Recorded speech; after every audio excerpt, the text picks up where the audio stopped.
Hurmatli obunachilar, mana biz qariyb 45-50 yildan beri fransuz tili sohasida ishlaydigan domlamiz Ro'zboy aka Kariyevning xonadonlarida turibman. Domla bilan ko'rishganimdan juda ham xursandman. Ustozim bu kishi. Ustozimning xonadonlariga tashrif buyurdim.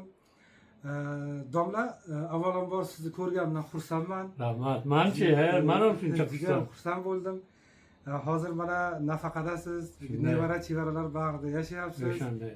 Xudoga Domla, shu ozgina shu faoliyatingiz, mehnat faoliyatingiz, fransuz tilini rivojlantirish bo'yicha qilgan ishlaringiz haqida biroz suhbat bersangiz. Bu sen bu videolaringga sig'maydi, mana Yo'q, qisqacha domla, qisqacha shu. Men 75 institutga keldim. Toshkent chet tillar. Toshkent davlat chet tillar pedagogika instituti ingliz nomidagi oldim. Keyin maktabga o'qituvchi bo'lib 2 yil ishladimda. Keyin rayonimiz yangi tashkil bo'ldi, Usmonli Yusuf rayoni.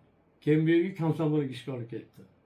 2 yil keyin u yerda Komsomolda tashkiliy bo'lim mudir bo'lib ishladim. Qaytib kelib maktabga direktoriga yordamchi bo'ldim. 15 yil, 28 yil maktabda bosh ilmiy bo'lim mudir bo'lib ishladim.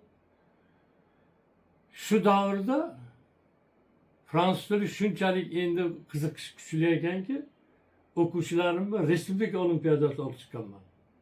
Mana shu hozir ham shu yerda Polvonova Nargiza degan qizimizni Vodiyda bo'ldi, olimpiada fransuz tili bo'yicha. O'shanga viloyatdan birinchi o'rinni shunga olib borganman.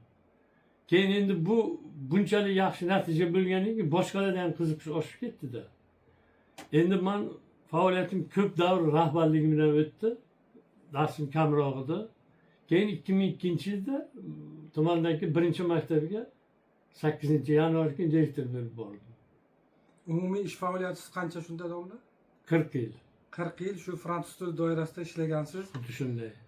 Shundan bir 15-20 yil maktabda bosh ilmiy bo'lim mudiri, keyin 8 yil, 11 yil 4 yil maktab direktori, keyin 7 yil kollejda direktor.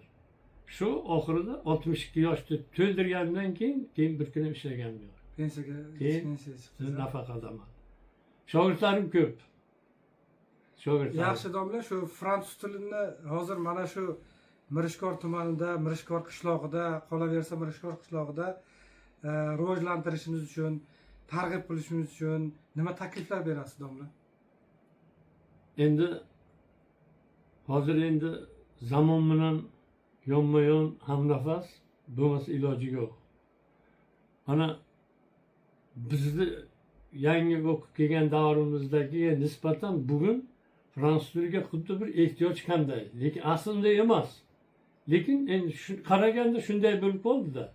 Hozir ingliz tiliga juda ishtiyoq baland, lekin buni endi fransuz tilini ham hech bo'lmasa o'shani yoniga qo'yish uchun birinchi navbatda baribir o'qituvchining mehnati. Ya'ni hech bo'lmasa ikkinchi til sifatida. Qiziqtirish kerak-da. Nima uchun endi masalan ingliz tilida shuncha odam o'qiyapti, nahotki endi fransuz tilining o'rni yo'qmi? Fransuzlar dunyodagi eng madaniyatli, eng oldinda safda yurgan odamlar. Rahmat domla. Ulardan ko'p narsa o'rgansa bo'ladi. Rahmat domla, keyingi oxirgi savolim shu bizni ko'rib turgan obunachilarimizga fransuz tilini o'rganayotganlarga ular fransuz tilini yaxshi o'rganishlari uchun qanday tavsiyalar berasiz? Fransuz tilini shunday deyilganda, dushmaning bilan gaplashgan paytingda nemis tili degan. O'rtog'ing bilan rus tili degan. Yaxshi ko'rgan odaming bilan fransuz tilida gaplash degan. Nimadan bu? Nimagana? Bunga nimasiki, fransuz tili juda ham shirin til.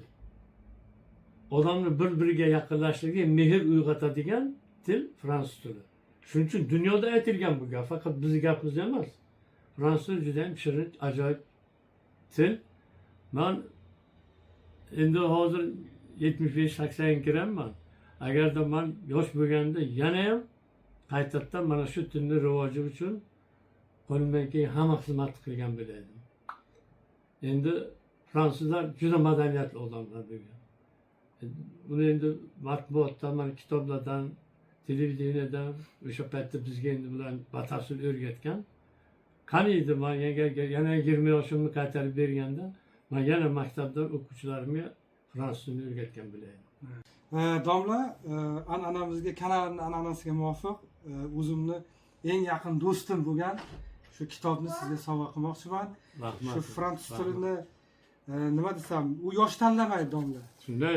U odam borki, bu nima desam, tilni o'rganib boraveradi.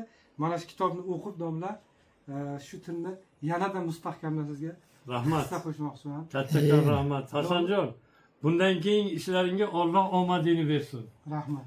Man har bir ustozning niyati shogirdini yutug'ini ko'proq ko'rish. Rahmat. Man masalan sizlar agarda shunday yuqori martabaga chiqib olsangiz, uzoqdan bo'lsam ham eshitsam, o'zimda yo'qishdan bilaman. Nima deganda, sening bu kuning uchun oziq-ko'p meni mehnatim bor. Albatta. Men shundan faxrlanaman. Albatta. Shogirdlarim ko'p. Ilohim bundan ham ko'p bo'lsin. Hammasini ishiga Albatta. omad tilayman. Rahmat. Senga ham Hurmatli obunachilar, bonus ma'lumot. Aslida men Fransiyaga birinchi sayohatimni amalga oshirishimga shu ustozim sababchi bo'lganlar va bu ustozimdan men juda ham katta minnatdorman. Ustoz sizga rahmat. Alloh umringizni uzoq qilsin. Xudo xolisa yaxshi kunlarda ko'rishguncha.